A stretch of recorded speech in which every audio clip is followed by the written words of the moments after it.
What are some of the common pitfalls, including becoming goal oriented, that therapists fall into when working with procrastination?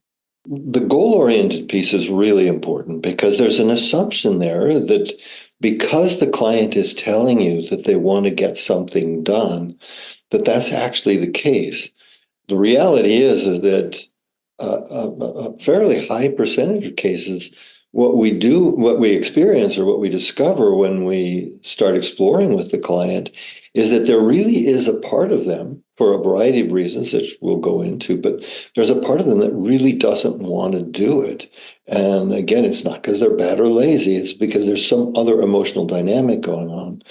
And if you just accept at face value and then have some kind of behavioral process of step by step trying to get that uh, goal, whatever it is, to get that goal met, then you can actually be profoundly missing either yourself if you're working on your own themes or your client when you're trying to help somebody deal with this, because this procrastination is often a symptom of the conflict, and a conflict between at least two parts of the person.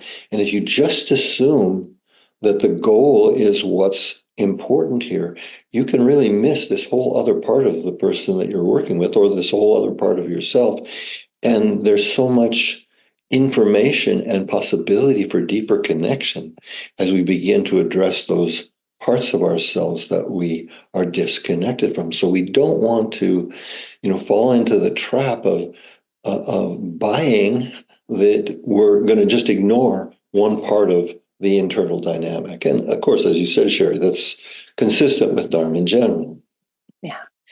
I think what can be tricky here, Larry, is that clients often come in wanting you to give them a kick in the pants, or specifically requesting support in completing something, or maybe it's a therapist doing their notes on time, that kind of thing.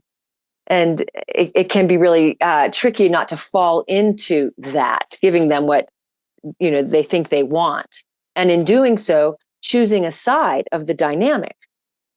And oftentimes, when we choose a side in the dynamic, the client digs her heels in because the other side here isn't being honored. Exactly. Yeah. And it's so significant that we don't take sides in that conflict, and in that way we can really help the client get more self-awareness, more understanding of the deeper dynamics, and we also get to know their dynamics better as well.